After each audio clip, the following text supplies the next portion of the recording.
are again. I think this is episode 6 I'm looking at Phil like he knows. But I believe this is episode 6, and we are coming to you from downtown Atmore.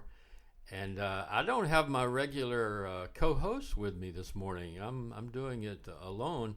But what I do have is a guest calling in on the phone. My guest is he lives up in Marietta, Georgia, and grew up in Macon, Georgia. And he rides BMW motorcycles. And Marvin has the distinct reputation for being a killer of wildlife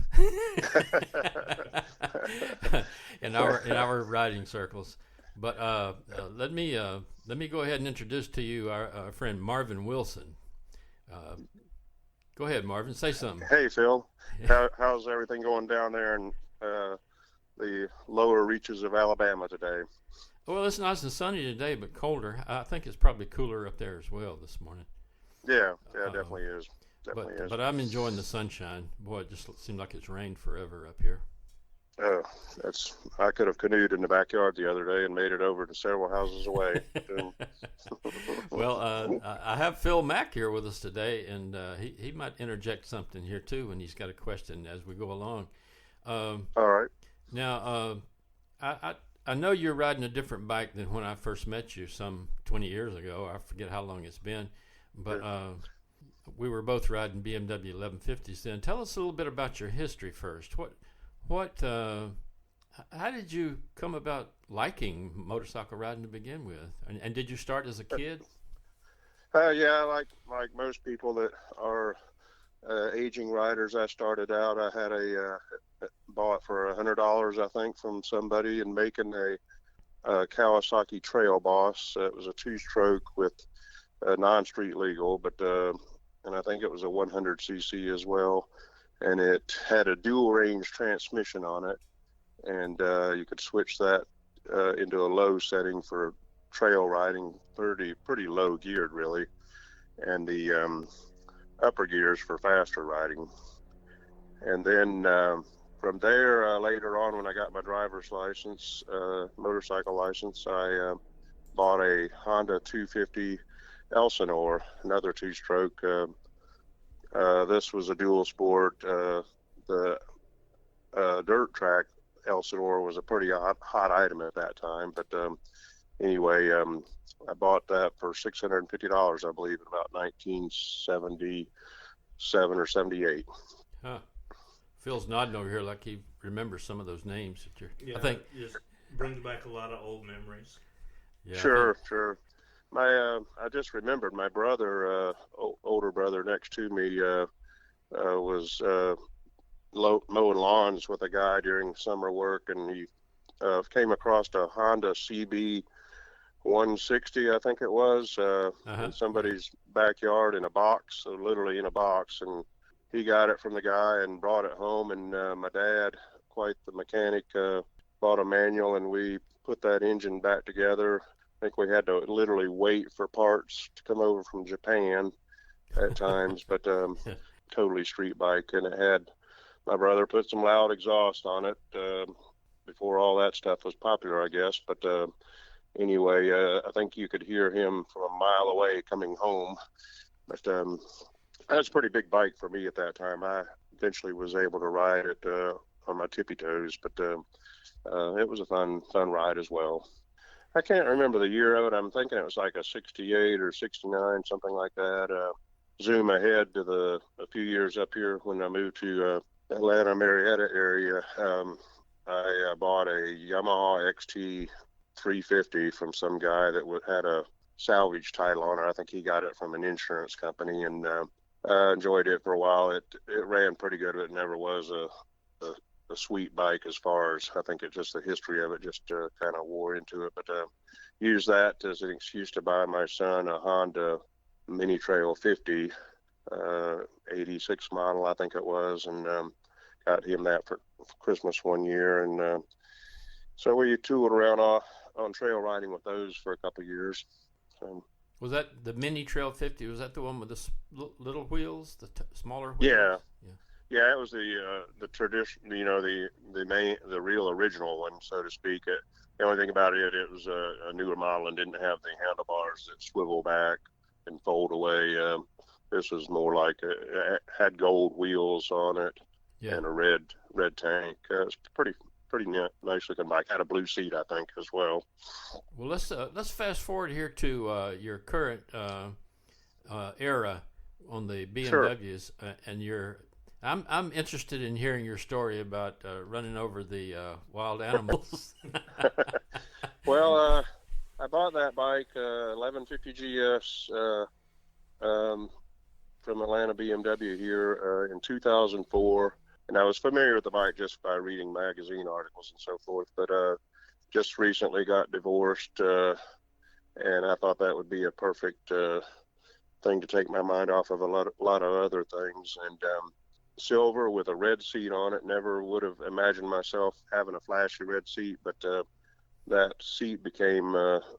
I've had many people say, "Did you pass through Dahlonega on Sunday at 2:00 in the afternoon on the square?" And yep. And they said, "Oh, I saw that red seat." So, but Yeah. but anyway, I never even, the first time I rode that bike was riding it home. I didn't even test ride it. I knew that's what I wanted, and they were closing out that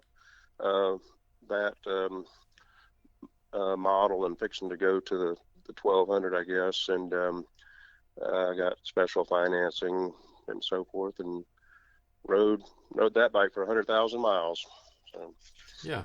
My 1150, I traded it in on this one I've got now back in 2010, but I only had about 80,000 miles on it. It was going pretty good, and I loved that bike, but I was afraid it was going to start breaking down on me, so I traded it. Yeah.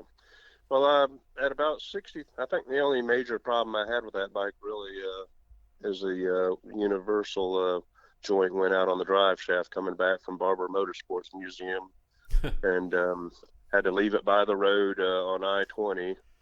And I guess nobody steals ugly GSs. It was still there when I got back, but it's a beautiful bike to me. But anyway, got that repaired, and back then there was the final drive scare and all.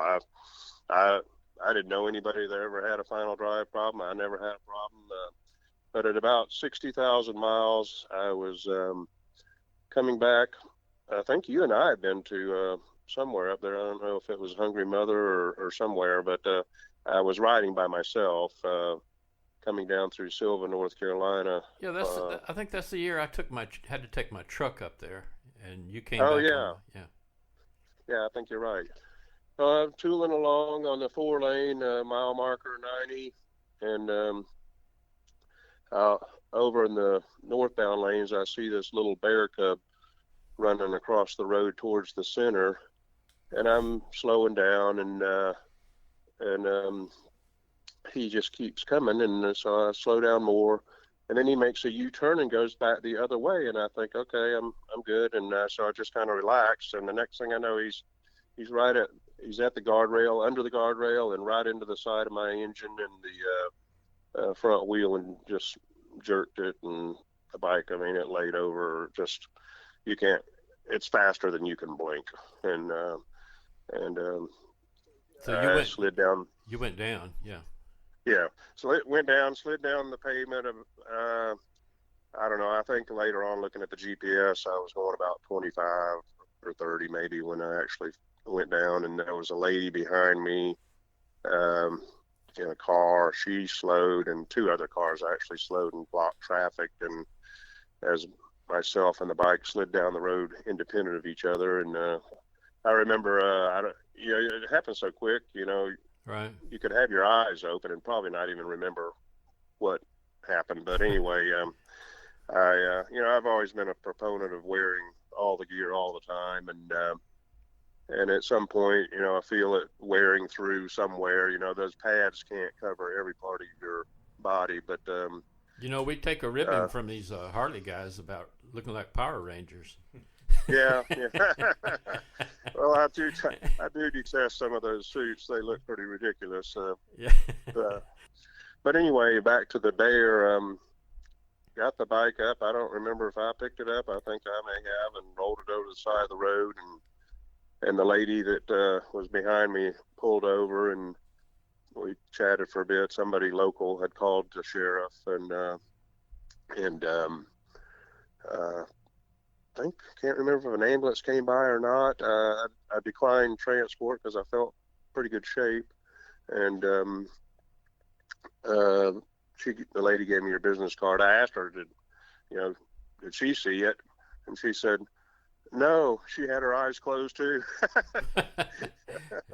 so anyway, the only thing I regret out of that whole thing is not getting a bear claw bracelet or something. But yeah. Anytime you ever tell this story, people are so sympathetic to the bear. Oh, but, poor little bear, yeah.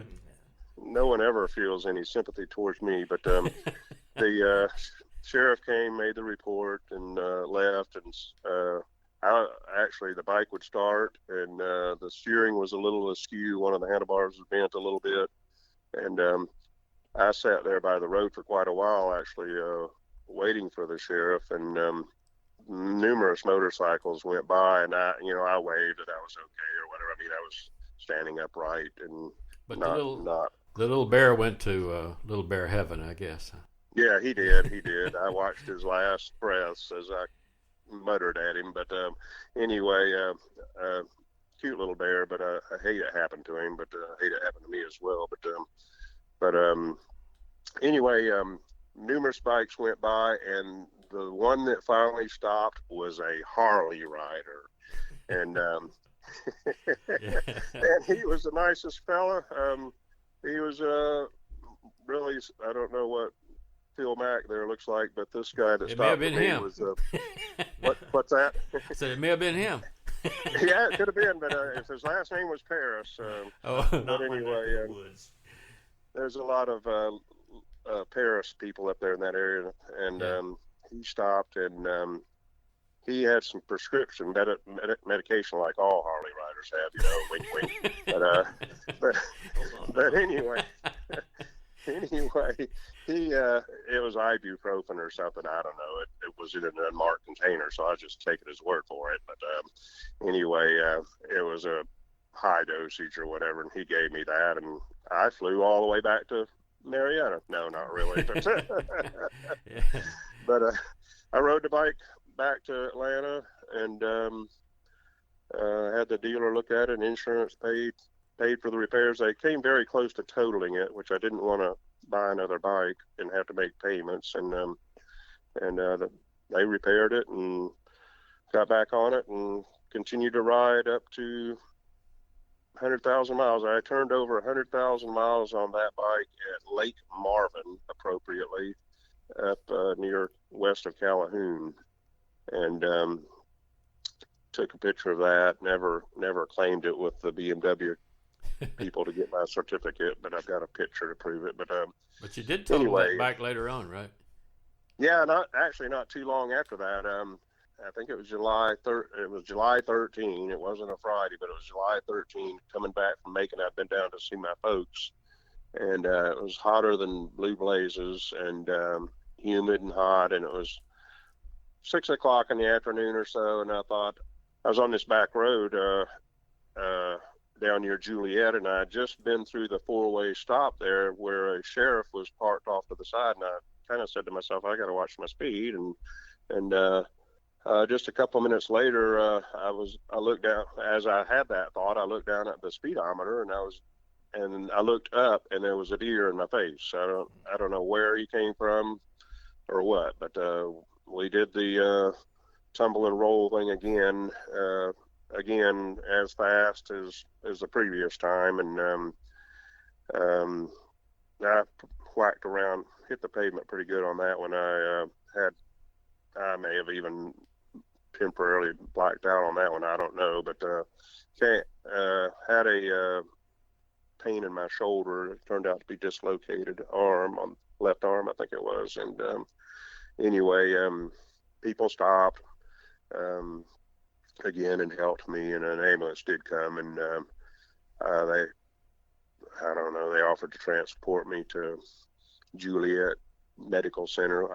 I'm just making that up, but anyway, I said take me back to Macon. My folks were aging in their 80s at that time. I didn't bother calling them because I didn't want them to worry. Transported me back to the medical center in Macon there. It was a deer, a doe. I got some pictures of it as well somewhere. A deer, a female deer. Oh, yeah. And, I got in that ambulance, and it was a little local country bumpkin ambulance outfit. It didn't look anything like you see ambulances around up here. It was almost like a pickup with a box on the back of it. The attendant sat in the back with me, and there was just no way to get comfortable with that arm. They had some sort of rope or strap thing hanging from the ceiling, and I reached up and was kind of suspending my arm and body from it a little bit. That didn't help, and I don't know. At some point, the most comfortable position was just resting my arm on the knee of the lady back. EMT lady back there. Yeah. I was hurting, but I was still thinking of other things. So anyway, I called my wife. She came down, called my brothers and sisters and left a quick message with them that I was okay. If they heard from somebody that had crashed, I was okay. Made a couple quick calls, snapped some selfies, I think, while I was in the ambulance. But got back to the medical center, and the doctor said, "Now I want you to relax. I'm going to pull this arm back into position," and his shoulder. And it was like it had already been over an hour since the crash, and there was just no relaxing me at all. They pulled, and I screamed, and so they said, "Well, we're gonna knock you out and take care of this." And when I woke up, Carrie was there. The whole thing, they strapped me to a board and all, of course, but throughout the whole thing, I could move everything on my body, my toes and my hands. But I didn't think I had any. This event, the bike was totaled, so. Yes, that was true. The bike was totaled on that one. They totaled it. I got, for a bike, a 2004 bike, 10 years old, with over 100,000 miles on it. I got $8,500 for it out of the insurance, and which I was delighted with that. That was probably better, or certainly better than I could have got by selling it. And I don't really highly recommend going that way to try and recoup your money. But anyway, I don't know. For a while, after that, when I was a little skittish about riding. Carrie had a Suzuki Boulevard Cruiser. I rode it in the interim, and it just, every clump, every bush that went by, I thought a deer was going to jump out from behind it. Right. And anyway, fast forward a little bit. CA, one of our riding friends, a mutual riding friends, told me about a white 2014 water-cooled GS at Atlanta BMW, slightly used, 15,000 miles, etc. I think it was 16.5 or something. I think they came down a little bit. But anyway, that's a sweet bike. That's got all the cruise control and all the other stuff on it, and it's a couple generations later, so it really is a nice riding bike. I think that bike sat by the road overnight down there in Juliet. I think I was when I talked to the tow truck driver, he said he got it on such and such a date, and I think it just sat there all night. Once again, a testament to people won't steal an ugly GS. So, yeah, that's smashed with a dead deer laying beside it. Yeah. And, all right, take care, you guys. We'll shut it off here, and thanks for calling. We thank and attribute our music today to Stefan Kartenberg. Hanging Out 2, licensed to the public under Creative Commons at creativecommons.org.